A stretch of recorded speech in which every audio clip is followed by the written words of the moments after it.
Palingenesis by Simon Harewood.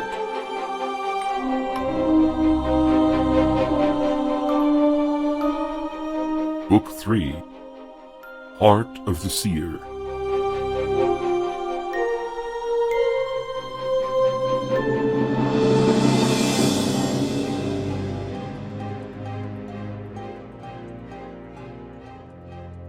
Chapter 14, Rescue on the Nurian Shore.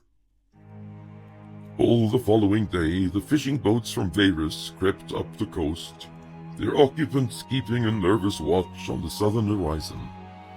The sea ravens would not waste much time on the deserted town of Azrith, and once they had plundered it, the refugees would soon find out whether they had been spotted leaving that place or not. They were not able to outdistance the faster galleys of the pirates. Johin had taken his ships out to sea in case he had been seen. He intended to lead the potential pursuers away to the west, since his ships with their tall masts and sails were much more visible than the small vessels of the flotilla. His sudden change of course had roused Asar's suspicions though, for the young captain might easily turn back to warn the other pirates of their flight. Yet their encounter the previous evening had done much to convince the merchant of Join's honorable intentions. That first impression now served to reassure him. The breeze persisted from the north-northwest, and their progress was agonizingly slow. Asar wondered if it would not be better to make a landing on the Nurian shore and proceed northwards to the hand via Keris and the pass. This would be a much longer journey, but certainly safer than continuing by sea within reach of the sea ravens. He would still be able to secure the supplies stashed outside Eston, though that would prolong the journey even more. He could not be sure of the Nurian reaction to their intrusion, though the desperate plight of all victims of the swarm almost guaranteed a sympathetic reception, even if there could be no direct aid. Join's ships closed up with the main group as darkness fell. He invited Asar and Haldred on board his ship to Tyleman, where they had a council to decide on the best strategy. To reach the hand by sea was the ideal choice, yet if there were signs of pursuit in the morning, the band would be forced to make for land and try the pass from Nuria. Join offered to escort them westwards, but could not protect them against a sea raven attack. His position in the Isles would be compromised if he was spotted with the refugees. They agreed that he would make a show of pursuing them himself if the flotilla had to make for the shore. The traitorous wind abated to a faint stir during the night. Haldred and the people in her boat spent the night on board the Tyleman, their boat tied behind it and following in the almost imperceptible wake. It was a great comfort sleeping in a cabin instead of struggling to find a place to lie down in the overcrowded boat. Even the ship's fare was a luxury compared to the uncooked rations they were used to. It would be a drudgery to return to their little vessel the next morning. As the sun rose, a cry from the lookout atop the mainmast drew all eyes to the south. One by one, dark shapes were rounding the coast, breaking free of it in an ominous line proceeding in their direction. Was this an active pursuit, or were the ravens merely cruising along the coast in search of victims? It mattered not in the end. If they could make out the pirate vessel so clearly, the latter would certainly be able to see them also. The freshening breeze made Join hesitate. If the wind was strong enough, they could outdistance the raven galleys. The rowers would soon tire in a prolonged chase. The changeable nature of the wind did not guarantee them any sustainable speed though, and striking out across the open sea to the hand could prove extremely perilous. If they hugged the coast, there would be a chance of landing if it appeared they would be overhauled. Yet sailing up the coast would prevent an oversea attempt at reaching the hand later, since the pursuing ravens would block that route soon enough. He conferred with Sear quickly. The merchant was of the opinion that they should not entrust their fate to the fickle breeze. It would be more prudent to stay close to the shore and attempt an escape if they had to. Aldred felt her fears multiply as they left the relative safety of the Tyleman to board their little craft again. The fishing boat offered no protection against attackers. The large galleys could simply run over them, spilling them into the sea to drown or be taken. The sails snapped tight as she stepped on board, and she almost lost her balance. There was wind, perhaps enough to allow their escape, and while it continued, there was hope.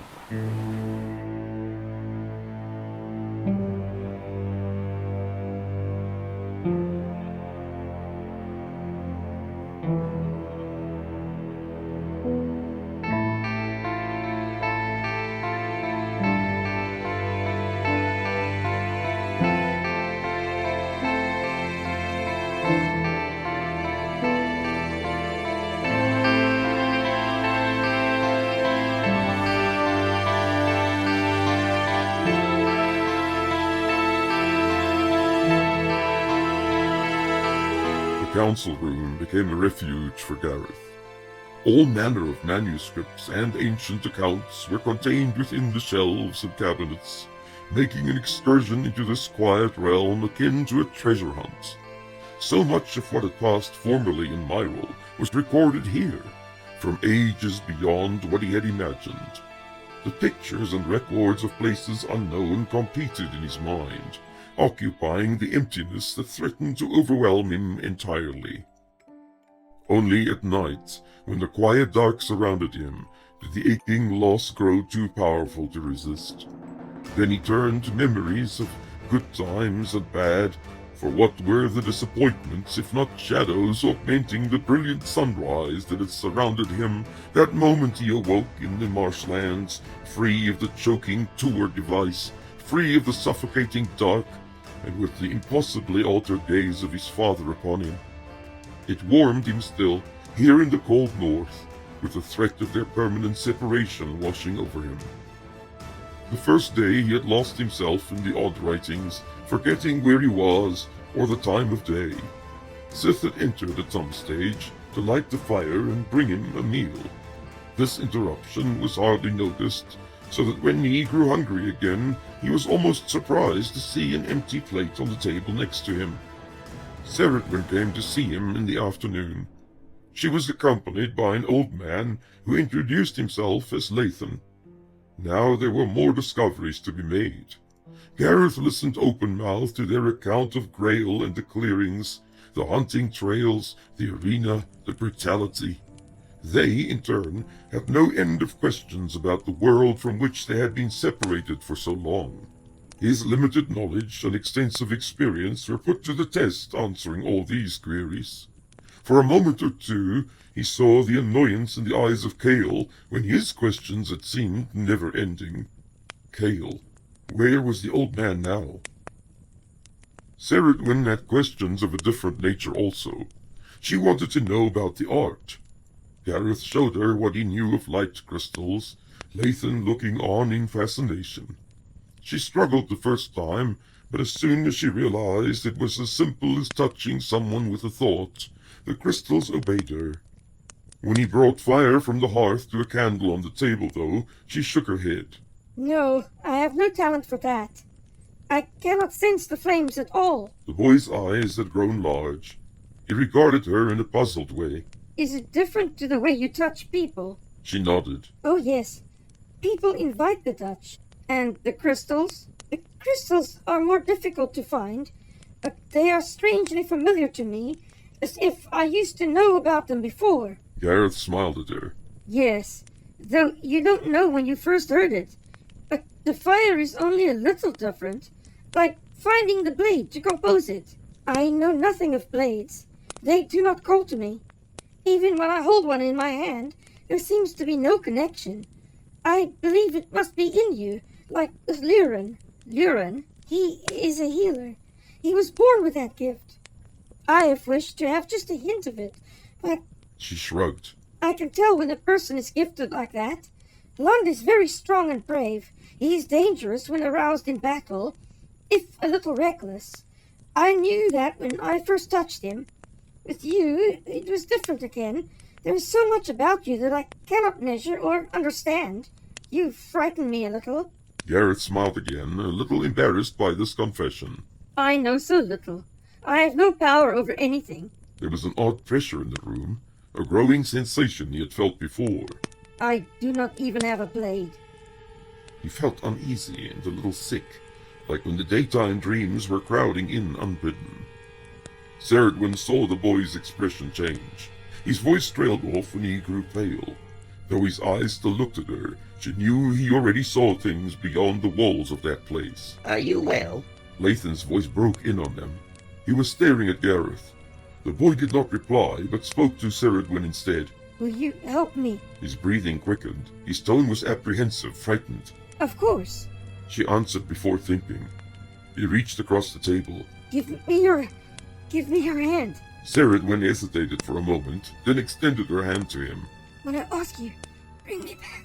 The last was a whisper, and she had no opportunity to ask him what he meant by it, for his staring eyes told her he was beyond hearing.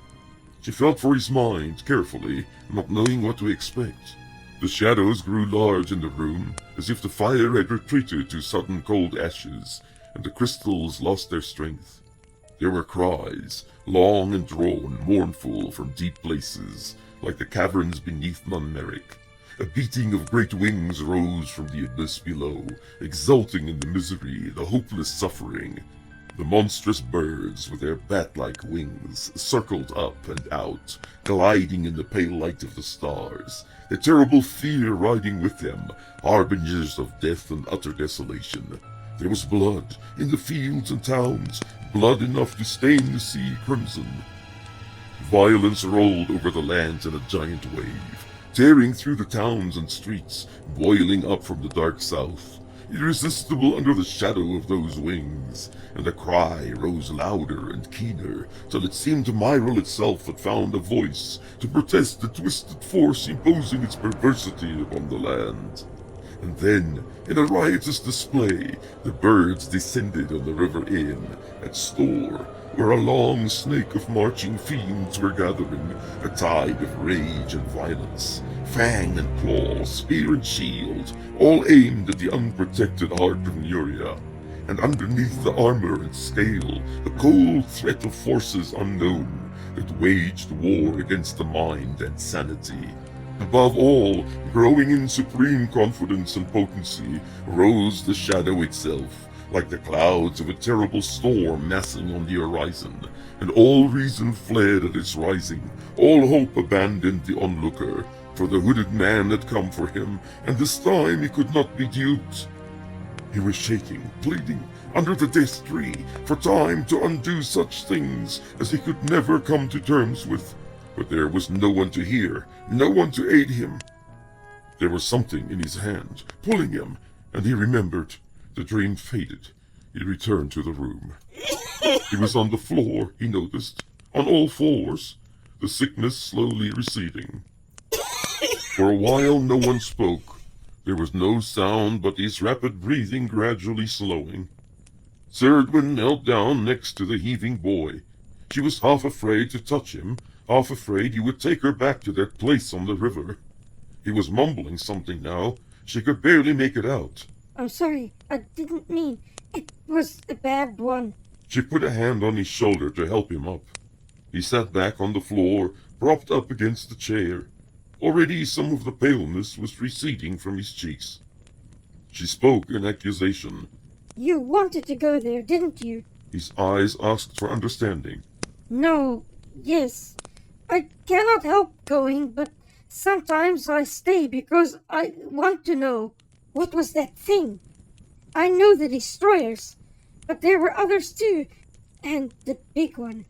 That big one is Malik, the Undying, or what he becomes. This is the first time I've seen him like that. He brought up his knees and rested his head on them.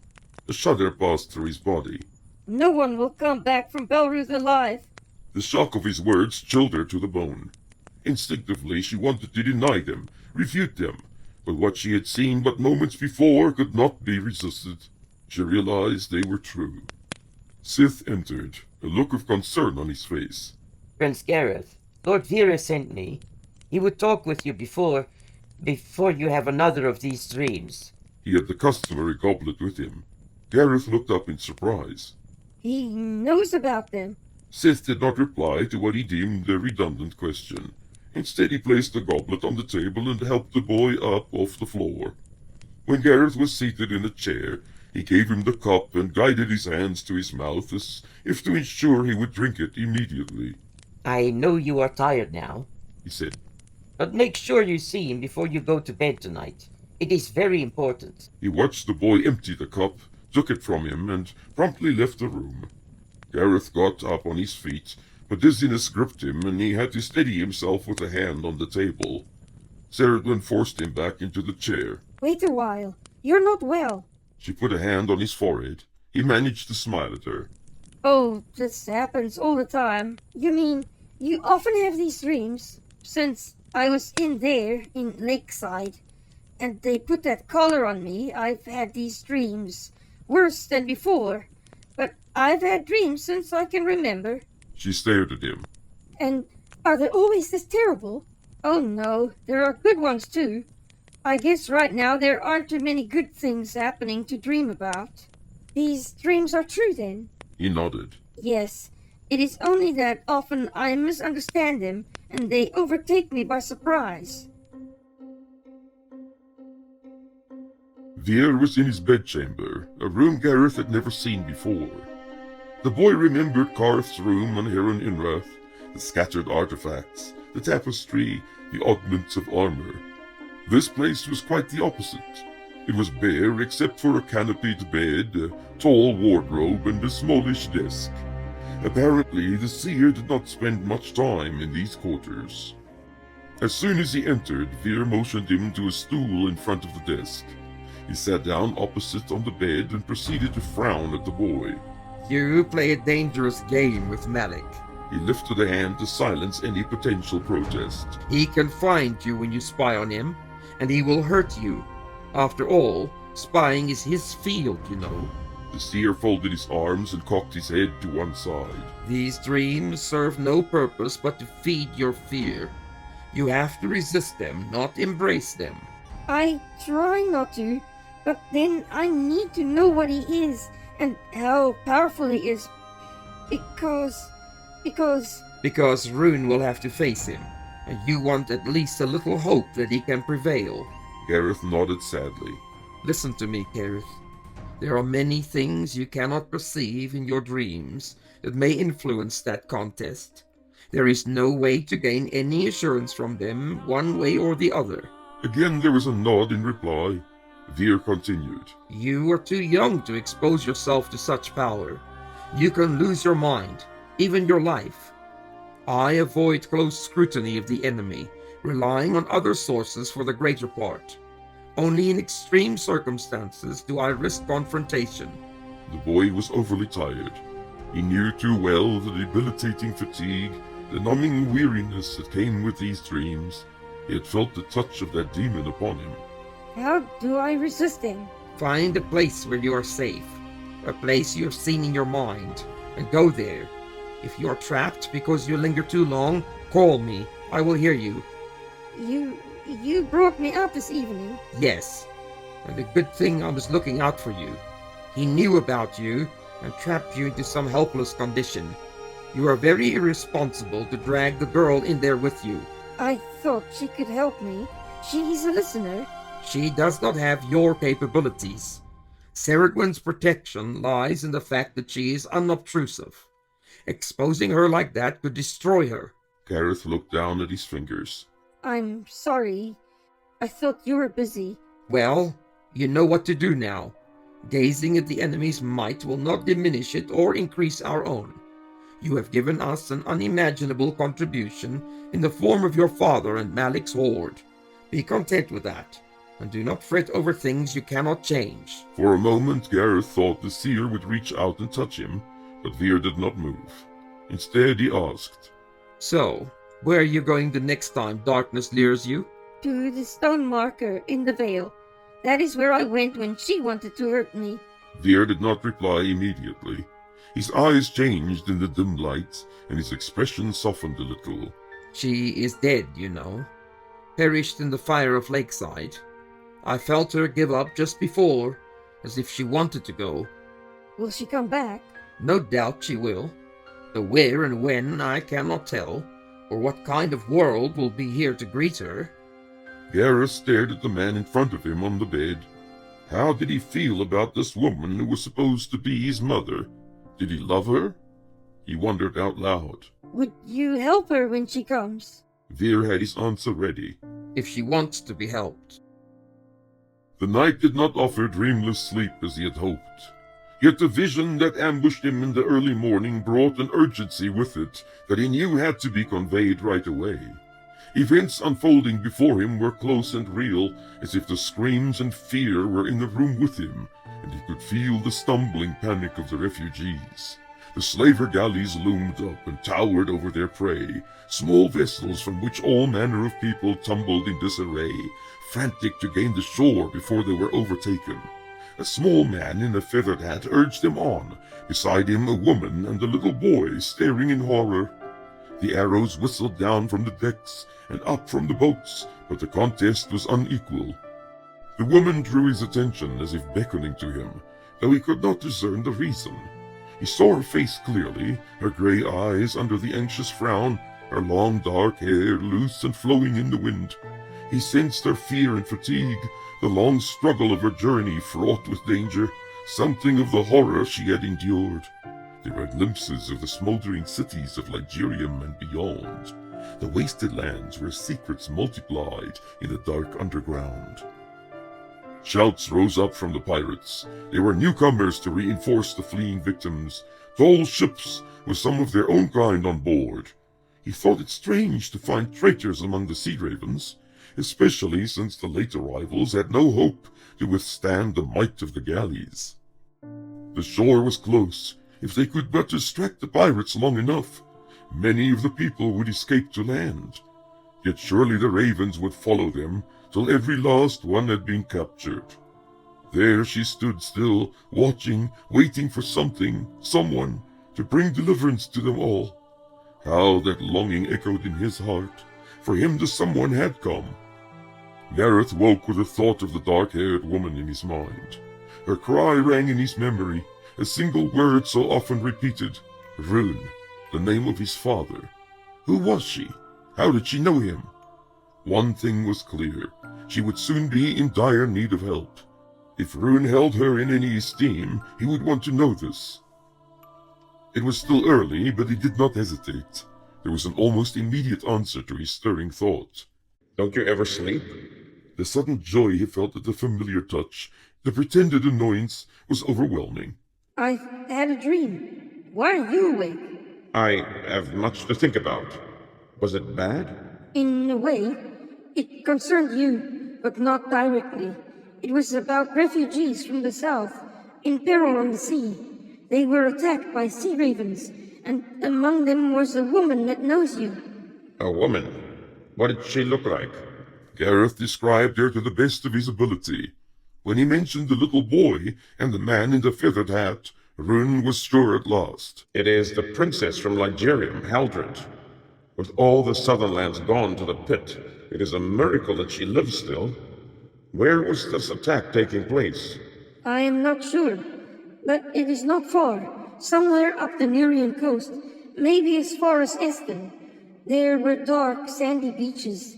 When will this be? Gareth hesitated. There was no way to be sure. I don't know. Soon. The dream was urgent. Rune considered this carefully. Eston was 2 days away, maybe fewer if he hurried. He could catch up with the host later, meet them at Keris.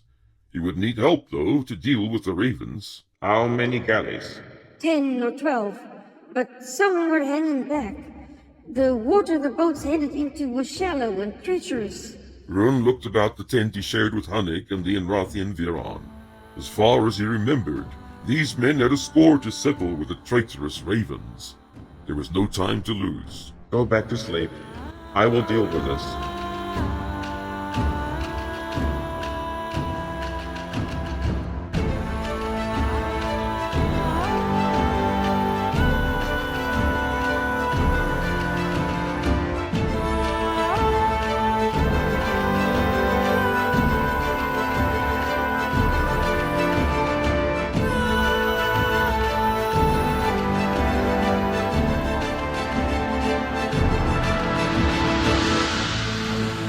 Sear gripped the rudder with a weary hand. Since the ravens had appeared behind them, there had been little rest for anyone. The galleys had given chase as soon as the flotilla had come into sight, but the breeze had prevented them to be overhauled immediately. Soon the pirates settled into a steady rhythm, content to keep pace with the boats ahead of them. Not one galley followed Joan's ships as they headed away to the west. Perhaps they had been recognized as raven vessels, or the crafty slavers suspected that they would not be able to catch the swifter sailing ships in a steady blow. Moreover, heading up the inlet to Eston guaranteed them the prize, since the boats could not escape past them to the open sea again. All they had to do was follow, and the prey would soon run out of room and find themselves trapped. A day and a night the pursuit had continued, and Eston was almost in sight. Though the wind still showed no signs of abating, the ravens had not fallen behind. Beaches safe for landing appeared all along the Nurian coast, the sands covered in fine volcanic dust, washed over from the hand. Sear knew that he had to land soon. There would be no opportunity to reach his hidden supplies with a raven so close behind. They could always return for it once the pirates had departed. Off the port side, the inhospitable shore of the Hand was in sight, its tall mountains rising out of the sea. His destination seemed so near, after all the way he had come, and yet still outside his reach, for there were no safe landing places on that shore, especially not when closely pursued. No, it would be Nurian and the pass if they were to reach safety. As the sun climbed higher, an opportunity presented itself. The breeze freshened, blowing from the southeast, allowing a wider gap to open up between the groups.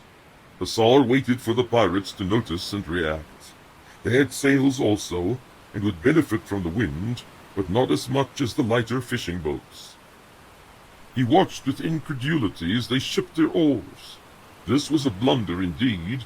Only an overconfident fool would commit. They were using the wind to give their rowers a breather, trusting in the narrowing coastline to keep their prey bottled up. Soon they would realize how dangerous such a strategy could prove. The gap widened. The galleys fell further behind. Sear delayed his order till he saw the flash of oars in the sunlight, indicating that the slavers were ready to close up again. The blades came down in unison, ready for action. As they hit the water, he sent the signal to all the boats, head for shore. The flotilla veered off sharply towards the Nurian coastline, where a long stretch of beach awaited them. The water would be shallower here, forcing the pursuers to use smaller boats if they intended landing. This was as good an opportunity as they would get. The suddenness of the maneuver, however, was also its undoing. There had been no reason or opportunity to practice such a tactic, and the less than experienced sailors were not up to the task. Soon enough there was a serious congestion, as each attempted to take the most direct route to the shore. Panic set in as the boats were forced to slow or veer away to prevent collisions and fouling of rigging and masts. Here and there, this could not be avoided, and boats came together with a crunch of splintering wood and tearing canvas, spilling occupants into the water. The quick action needed to evade this press brought others facing into the wind and to a temporary standstill, adding to the confusion and frustration of those trying to sail around it. Sear, in his boat near the rear of the formation, saw his hastily conceived plan come apart. The lead boats, 3 in number, were free and on their way to the beach. 4 or 5 others were giving the congestion a wide berth and might also escape, but the remainder were fatally delayed right in the path of the now swiftly advancing sea ravens. He would have to forget the struggling throng and look to the safety of his own passengers and crew. For the first time since she had met him under his collapsed house in Breck, Aldred saw despair on the face of the merchant.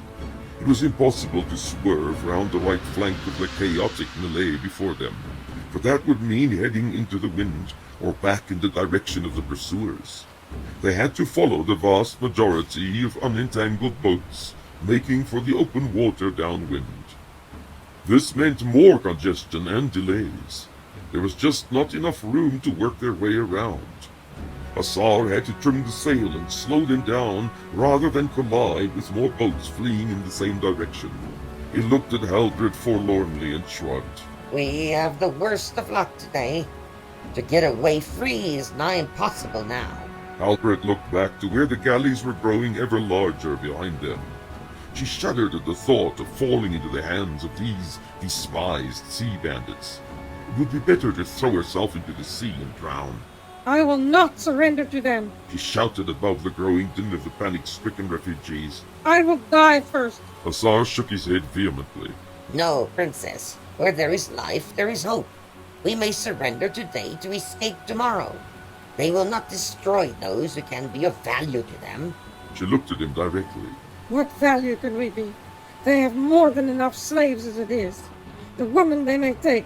But what worth is a child to them? It may be that we can bargain for our lives. They would be interested in finding the hidden wealth of Lysan, interred somewhere among the ruins of Breck. The man who could lead them there would have something of value to offer. You can do this? He shrugged. No, but they will only know that once we arrive in that far city. By then, the good people here may be safe already. They will kill you for certain. They may kill me anyway. I will not make a good slave, I think. You may be wrong. Ravens value those who can trade and tally. You may even have a reasonably good life among them. The confusion in front of them was lessening by the moment. Sear could let out the sail again. At the same time, there was a cry from many throats among the fishing boats. The Sea Raven galleys were within range. The men Malvor had trained and armed now showed a little fight. They aimed their bows at the attacking vessels without plan or strategy, loosing the shafts at random. Few of these found their mark, but the active resistance served to invite answering volleys from the pirate archers high in the rigging or leaning over the gunwales. Great and fearsome shouts rose up from the slaver decks as they attempted to frighten and intimidate their prey. The Sea Ravens waved their weapons in the air and beat on their bucklers, hurling insults and obscene threats at the cowering refugees. Their arrows picked off would-be defenders and screaming non-combatants alike, while their heavy ships plowed through the fishing boats like driftwood. Haldred watched them approach and readied herself. Despite Sear's assurances, she was not going to be taken by these filthy rogues, to be tormented and abused and watch them throw her son to the sharks. This was the end of her struggle, her long journey. The cold water of the sea would be her comfort now, and smother all her pain and fear in its embrace. She placed a foot on the gunwale and steadied herself in preparation. One last look at the world that had betrayed her. There was a tug on her arm. A hand fastened itself to hers. She looked down into the frightened eyes of Arid, staring at him in incomprehension. She tried to pull away, half-heartedly, his presence compelling her to abandon the scheme. It was wrong to leave him here in the path of peril, alone. It was wrong to force him over the side with her. A sob broke from her throat, a cry of anguish and despair. The shouts around them had intensified to such a degree that her own was all but inaudible. The great leading galley was almost upon them now, its vicious ram aiming straight amidships. But the men's attention was diverted by something, for they had ceased their barrage of arrows and turned away to the far side of their vessel. In a moment the huge galley turned away also, with the rest veering off in its wake. Haldred could make out the tall masts and sails of Joanne's vessels through the gaps that appeared. Could it be that the young captain was intervening on their behalf? What would he gain by such a rash action? With the wind shifting a little to the north and strengthening even further, Joanne had seized his opportunity to lend what aid he could. Even though he did not consider attacking the vastly superior fleet, he could cause them to hesitate, uncertain of his intentions, perhaps break off their pursuit long enough for the boats to make it to shallow waters. The plan almost worked. The fresh wind behind him provided greater maneuverability, allowing for a swift getaway if required.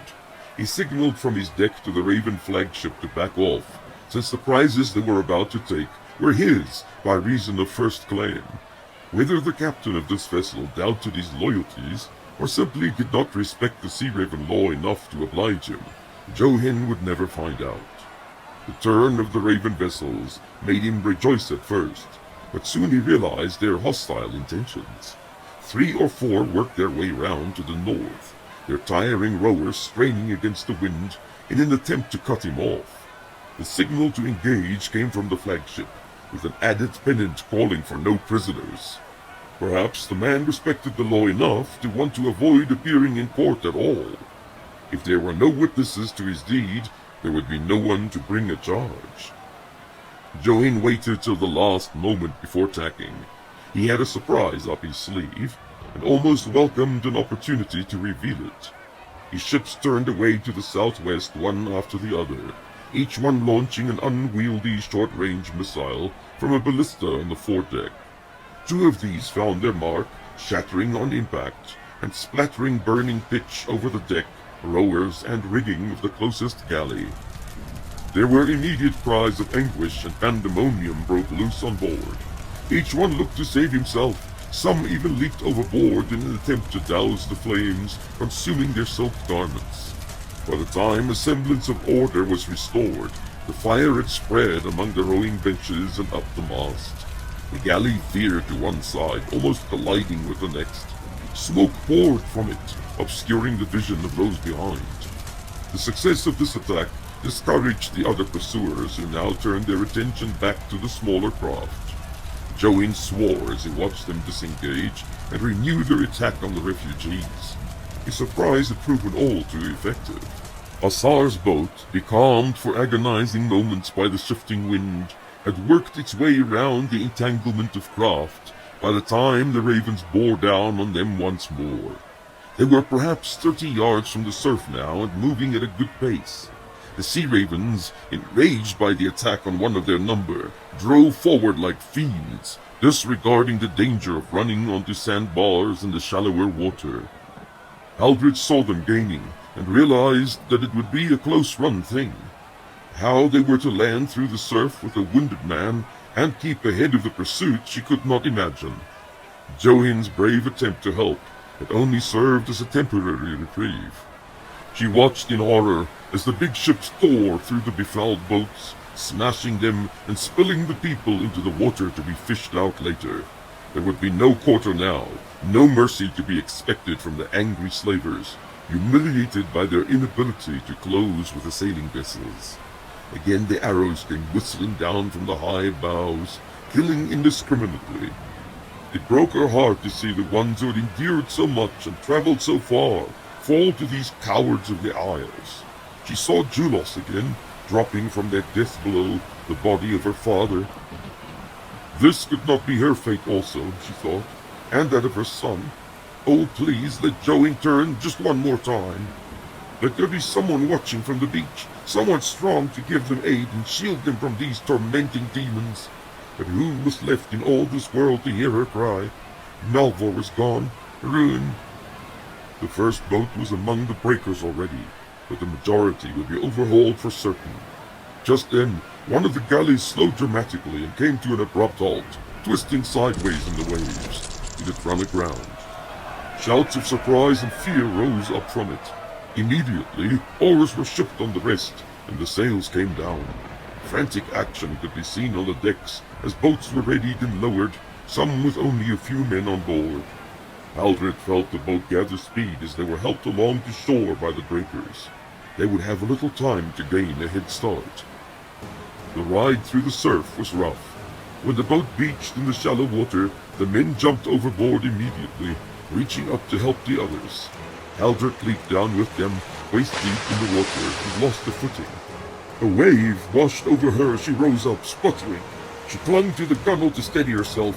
Aerith clambered over unaided and landed next to her. She shouted to him to run for the beach, before reaching up to help Maris, supported by Cura and Asar over the side.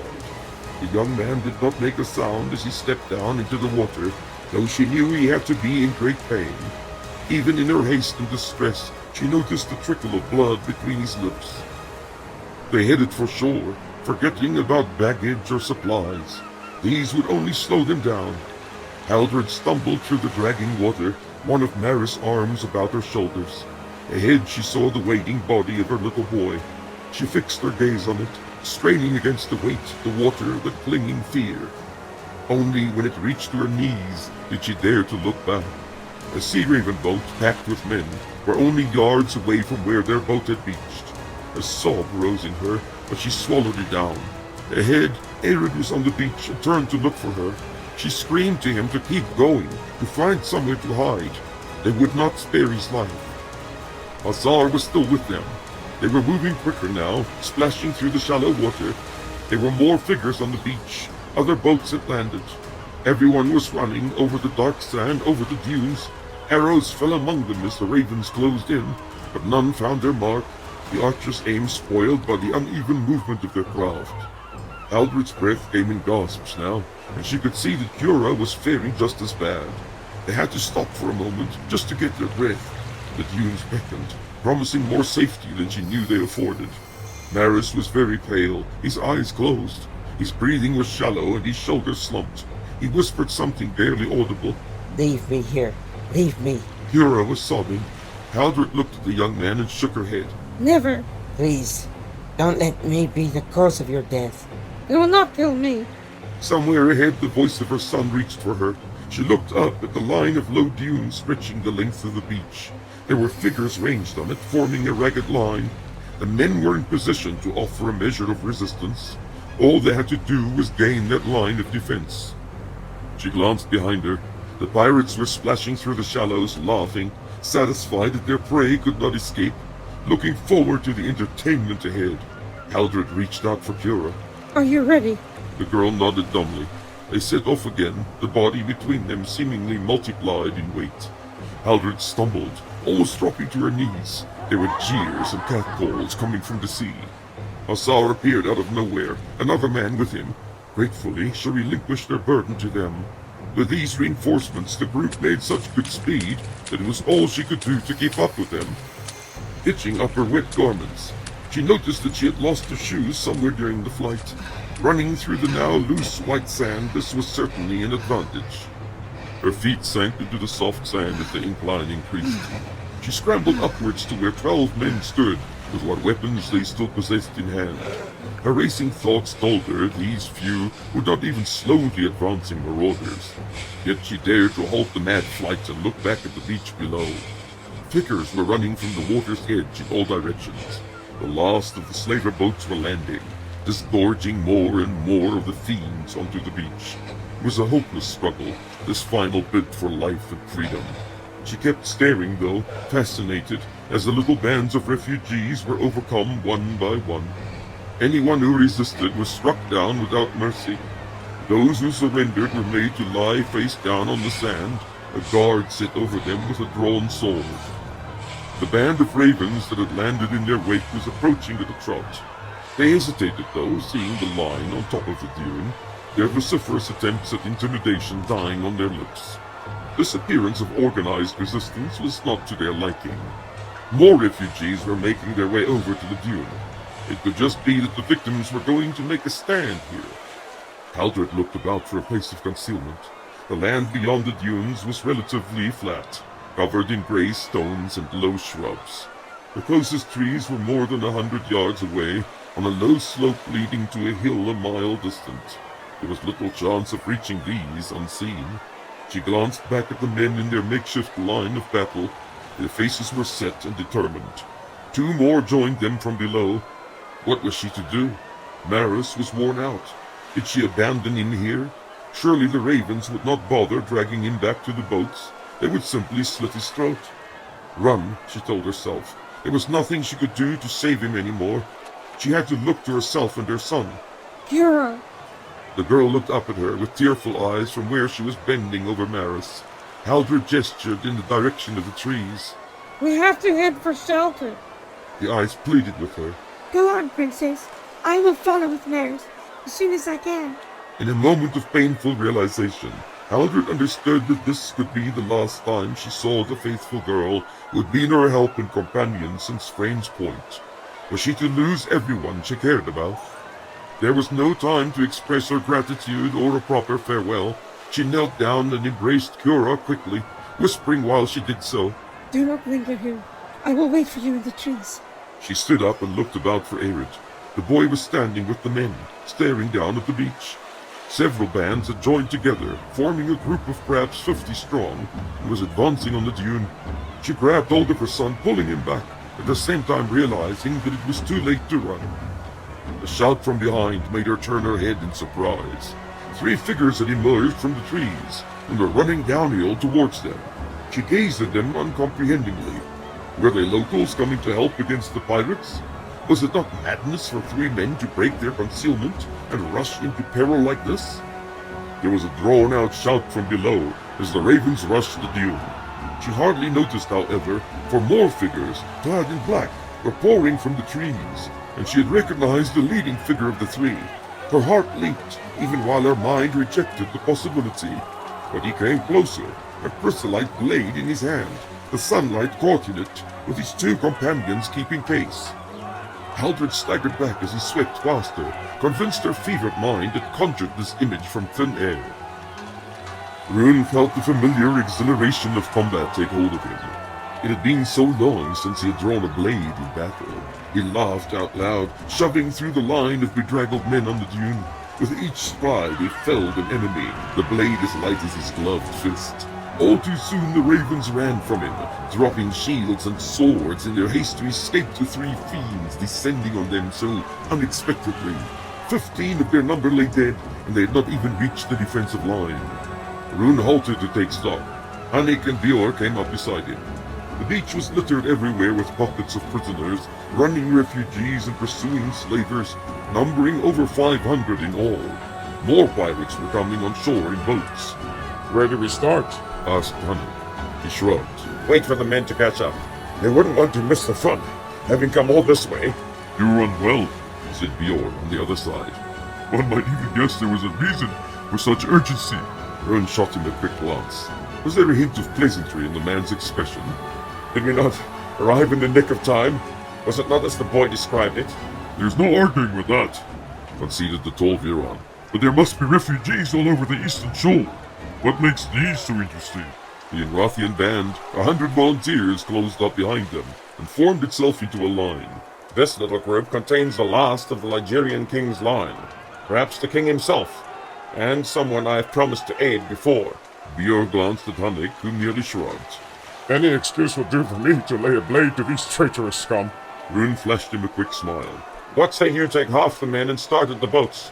That way they won't have a place to retreat. Despite the disparity in numbers, the Sea Ravens hardly proved worthy opponents. They fought well only when they were guaranteed the victory, and rich spoils to go with it. There was no point in throwing away their lives for the foreign concept of honor or misplaced loyalty to an overlord. The sight of a determined and organized enemy was enough to demoralize them at the outset. Moreover, they were not formation fighters, and their warriors were not concentrated in one place to provide local superiority of numbers.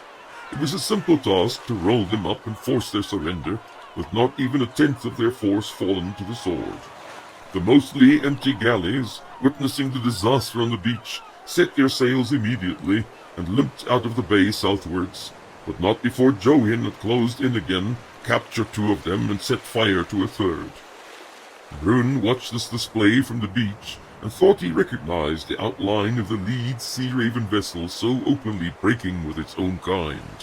He turned back to the beach, where the Inrathians had taken charge. Pirate prisoners were disarmed, huddled together, and forced to sit down under guard. The bewildered survivors from the boats were making their way down to the water's edge to retrieve their belongings from the beached vessels. Several set out to aid the many still clinging to wreckage in the bay. Rune scanned the crowd for a familiar figure. Had the boy been right? Was she even among these poor refugees from the south?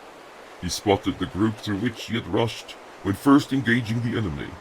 They had made their way down from the dune and were heading for a boat in the shallows like the rest. All but 2. A woman and a child had detached themselves from the group and were approaching the place where he stood watching. At once he knew that he had found her. A smile fixed itself round his lips. He lifted a hand to shield his eyes from the afternoon sun. She noticed him looking and paused in her stride. The child grabbed her by the hand and tugged impatiently. she let herself be dragged along. He remembered well their first meeting, a little tempestuous, if not antagonistic.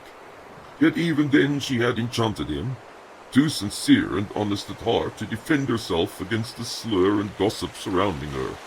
He had wanted her to be stronger, more ruthless, and he did not, for that would destroy the charm entirely. She needed protection, and he had almost needed to be in a position to give it to her. Now she stood in front of him, the wonder of their meeting in this strange place in her eyes. Her voice was tired and yet elated. Lord Rune. He smiled as if seeing her clearly for the first time. Princess Haldred, of Ligerium. Her clothing, wet through, clung to her body. She seemed acutely aware and embarrassed by it. Oh, I'm no longer a princess. My father has fallen from the kingship. More than that, he's no longer alive, and Ligerium is no more. He heard the sadness, the terrible fatigue, the relief to be safe at last. You address me as a lord, yet I command the loyalty of no man, and hold authority in no place, not even over the poor realm in Track's Isles. You are as much a princess as I am a lord. He motioned to the crowd still struggling with the boats, the bundles and carts, the surging sea. Is this not Ligerium you have brought with you? She shook her head sadly. Do not mock the sorry state we have brought upon ourselves. It is hard enough to bear. His eyebrows lifted abruptly to form that quizzical expression she remembered. Mock you? On the contrary, I commend you for your bravery and perseverance in escaping that nightmare. Are not the eastern lands overrun by the scourge? Haldred raised a hand to her brow and swayed on her feet. For a moment he thought she would faint. He stepped closer and reached out to steady her. A sob tore through her, escaping in a gasp. Her eyes held such inexpressible anguish that he instinctively drew the wet body into an embrace, holding her like a child. Uncontrollable sobs set her trembling in his arms, washing through her frame again and again. She did not resist his embrace, but neither did she return it, the state of her perturbation too great to consider the fact that such a public display would compromise her entirely. Finally, she regained enough control to stammer. I'm sorry. I'm so sorry. He patted her gently on the back. Cry all you want. I've had my turn. Tears are the jewels of our time. The strange answer sobered her a little. She made to draw away, and he let her go. Haldred drew a wet sleeve across her face. That's not what I mean. I don't want to embarrass you by causing a spectacle. She seemed to be acutely aware of the hundreds of eyes potentially watching them. I don't want them to get the impression to think that I... She was actually blushing. Rune smiled and shook his head. If you wanted to keep your dignity and reputation, you should not have marched across the beach dressed like this. A tiny smile appeared on her lips. She sniffed loudly.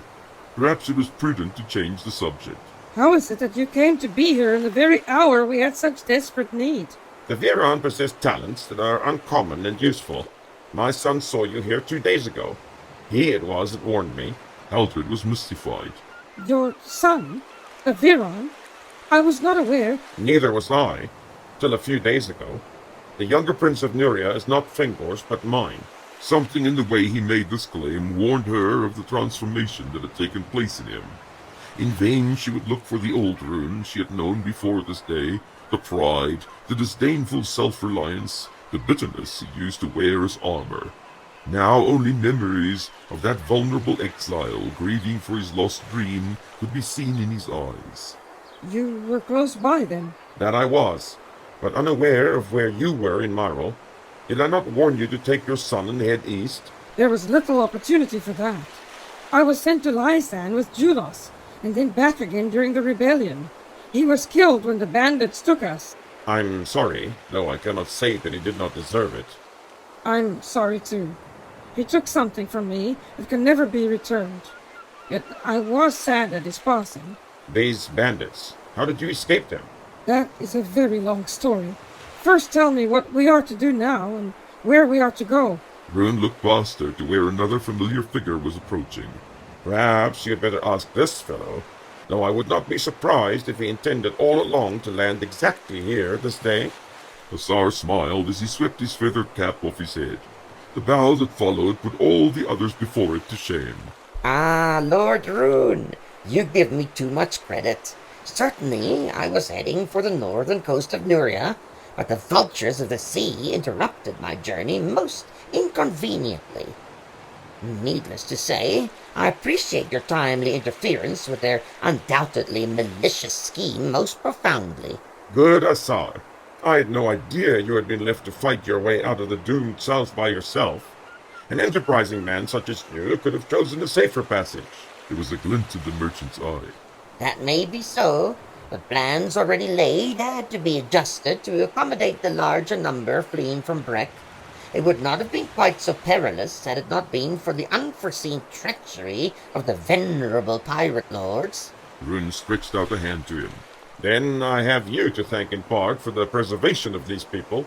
Aldred was astonished at these words. Could this be the same man who had despised Ligurians and Southerners in general but seasons before? Now he had risked his life to save them, and was grateful for the privilege. She regarded the two men shaking hands so cordially, the merchant in his wet, bedraggled finery, the prince dressed entirely in black, with a lethal blade on his left hip. She noticed for the first time other subtle changes in his appearance. Fine chrysolite jewels adorned his costume. At his throat, an amulet on a short silver chain, intricate settings of the same on both wrist bracers, soft leather shin and knee guards carried a similar pattern, and the girdle round his waist held another design. She had not suspected such accoutrements were important to him before. At the same time, she considered the men who accompanied him. They were in uniform also, quite dark and foreign-looking. Where was it that this mysterious man had fastened his loyalty in such a tempestuous hour? Had he not assured her moments before that he had authority over nothing? Rune had more questions of his own. Who commands those sailing ships out yonder? He pointed to where the three vessels were returning from pursuing the Sea Raven fleet. Why would they aid the victims of their own kind? Asar attempted an explanation. The captain, one Join, is lowered in Cairton. He stopped abruptly. But you know that. You were the one who instated him there.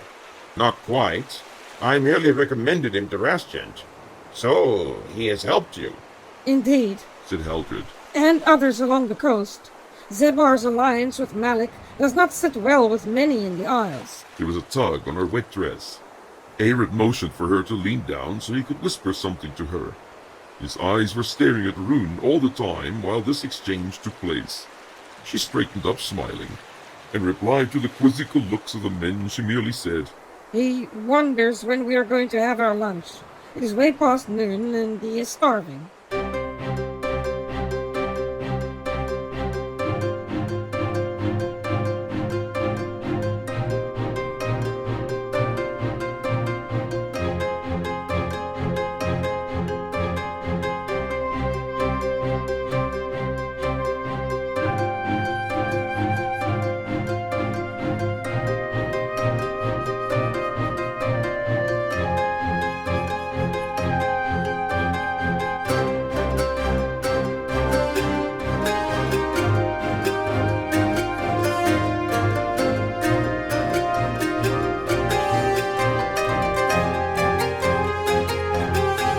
A quick council took place that evening. Rune filled the astonished Asar and Haldred in on what was happening in the rest of the region.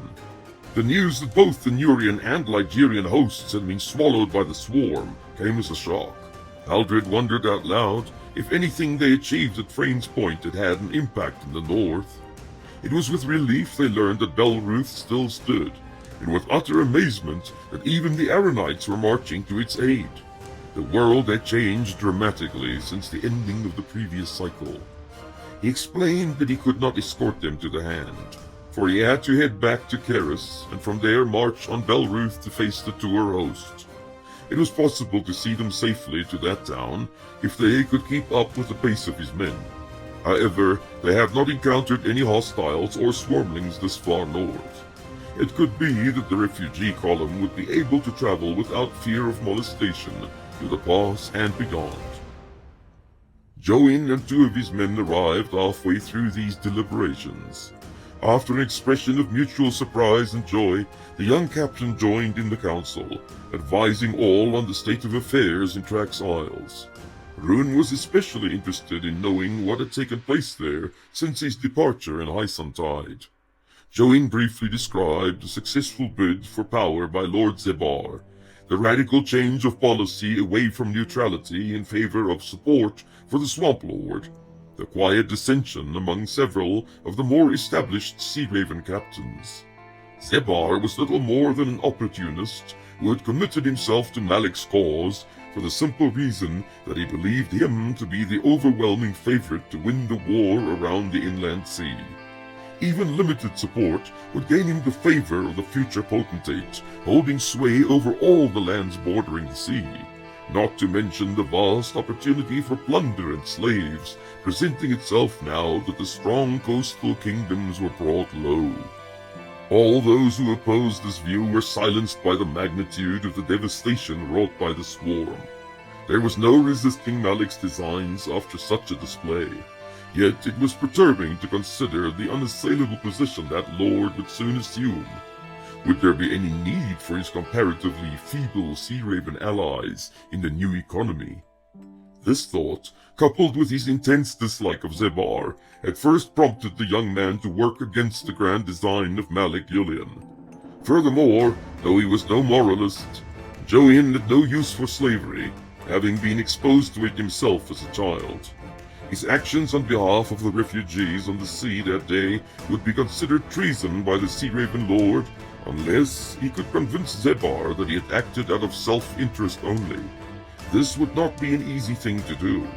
It could well be that he would have to pay heavy penalties, or he might even be replaced, though this would be extreme and unprecedented. There was more information concerning the coming struggle in Nurian that could prove important. Join had learned that Zebar was required by Lord Malik to present 5,000 Sea Raven warriors at Belruth within the 10 day. He knew that there were not that many men available in the Isles. The Sea Raven host sent northwards would be more token force than anything else, with perhaps only half that number owing loyalty to Zebar, at least in name, and of doubtful quality. There were rumors that the rest would simply be made up of slaves pressed into service, utterly worthless on the battlefield. That explained perhaps the frantic drive for captives along the coast. Zebar certainly hoped that the alleged potency of the host from Taralan, together with the devastated state of the northern forces, would result in his host not having to do battle at all. Rune considered this for a few moments, and then made a strange request of Johin.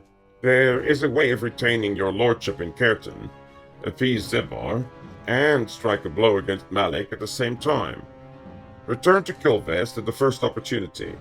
We will select volunteers from among the refugees you can take with you as captives to support your story. To win the favor of Zebar, all you have to do is offer your services and men to accompany this host he has to send north. You will infiltrate it, organize the slaves contained therein, and wait for my signal to neutralize it entirely. It will not be necessary for the captives to participate in the battle.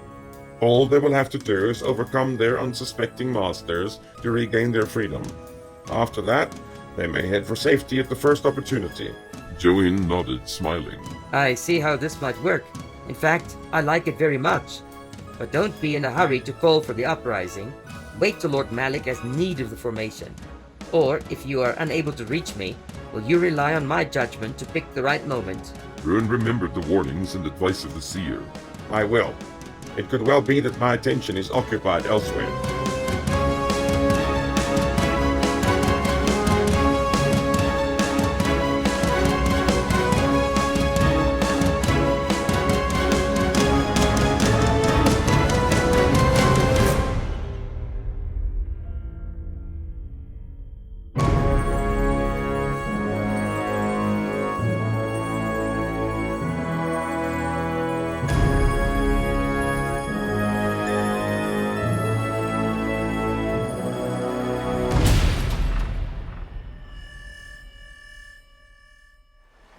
The stars blazed overhead in a clear sky.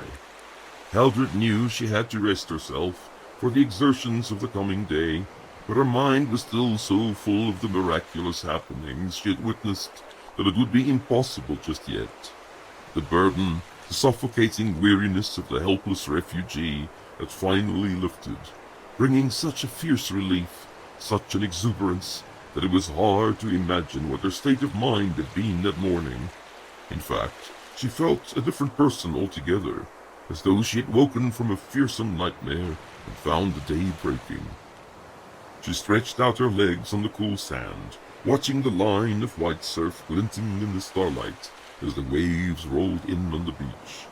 The whispering roar of the sea seemed to soothe all the heaving, conflicting emotions of these recent tempestuous seasons, washing away the last of the sad shadows and memories of terror. She was safe on the shore, safe. A sudden awareness made her look round. A man stood behind her, watching silently. He came closer as soon as she noticed him. Haldred could barely hear his voice above the roar of the sea.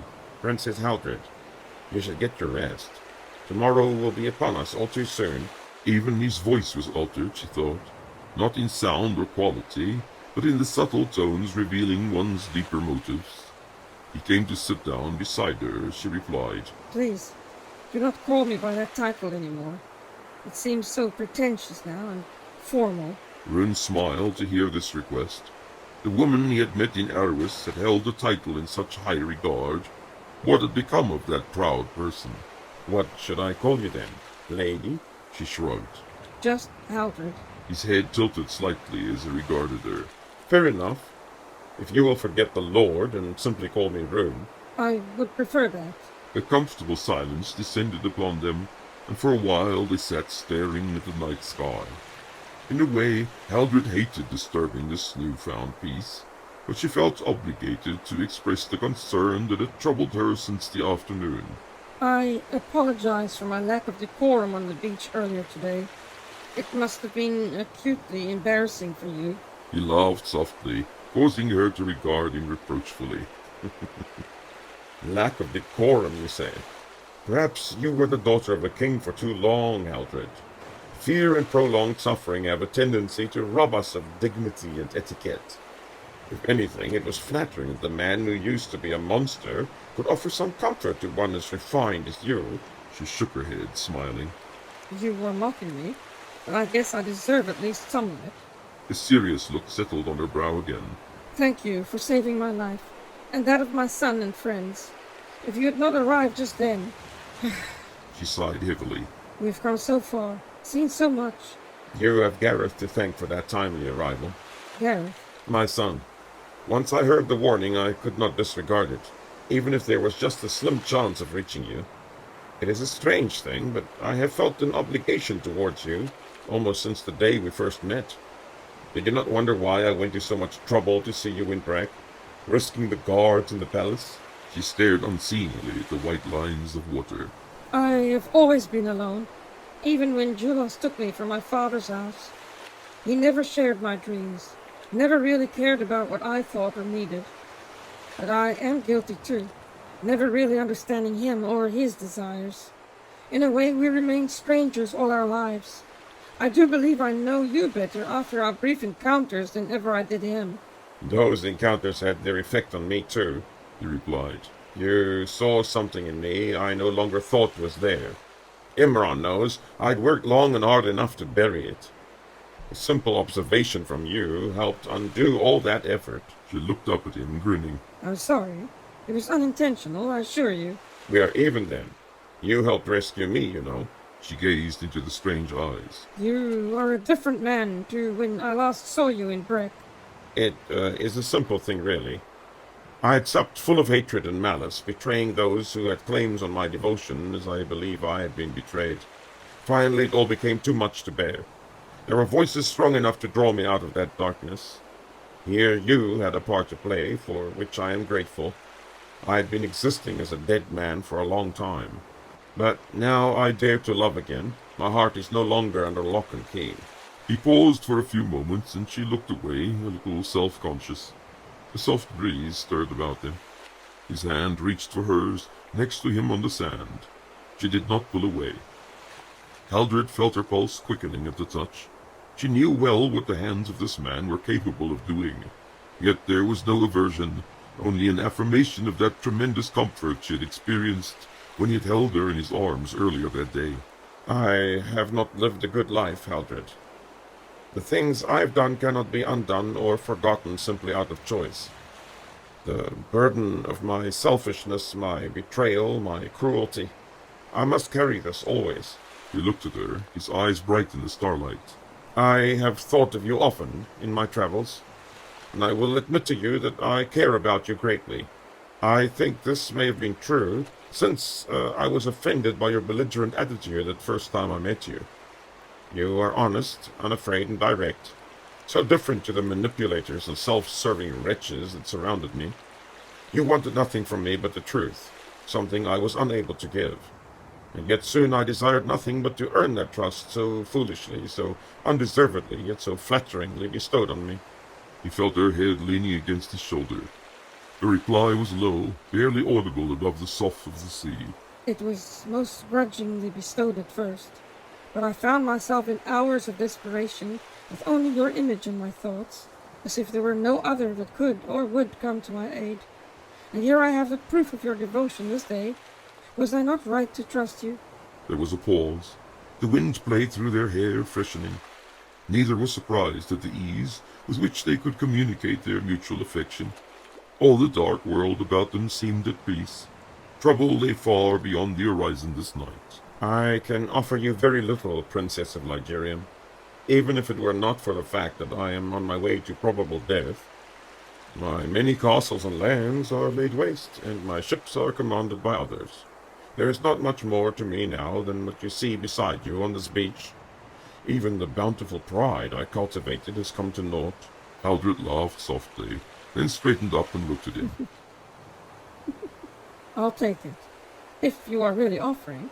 He regarded her sharply in mock surprise. You will? Yes. It just so happens that my own fortunes are utterly spoiled, and the riches that were mine by birth lie trampled and pillaged beyond redemption. You may find that ours will be quite an equal match. He pursed his lips as if taking this under serious consideration. How disappointing. I'd hoped to gain a little something for all my efforts. She shook her head slowly. The smile faded. No. All you have gained is my heart. His arms closed about her, and she heard his whisper in her ear. I'll take it. She remained close to him for a few lingering moments, almost wishing there was no tomorrow with which to concern themselves.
Lund woke shivering just before the dawn. The brazier in their tent had gone out somewhere during the night, and his woolen blanket had somehow slipped down to his waist, exposing his upper body to the cold fingers of the northern nights.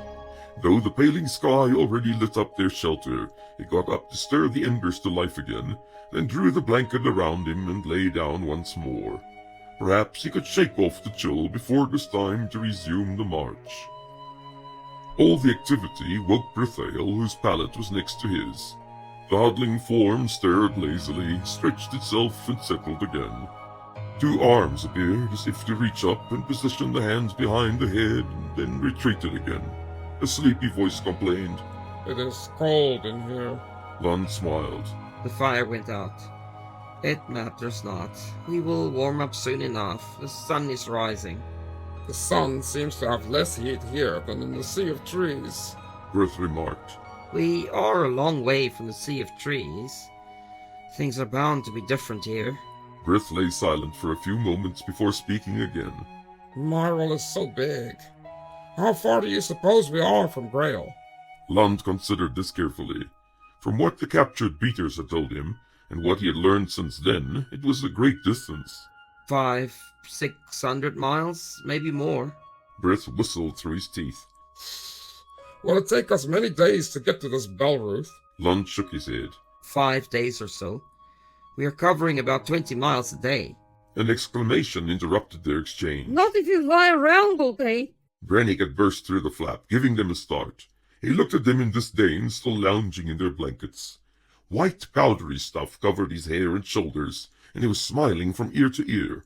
Come on! There is something you have to see. They rose up immediately, scrambled for their boots and coats, intrigued by the boy's apparent excitement. He stood by, bouncing up and down with impatience. From his obvious joy, they could at least discern that nothing was amiss.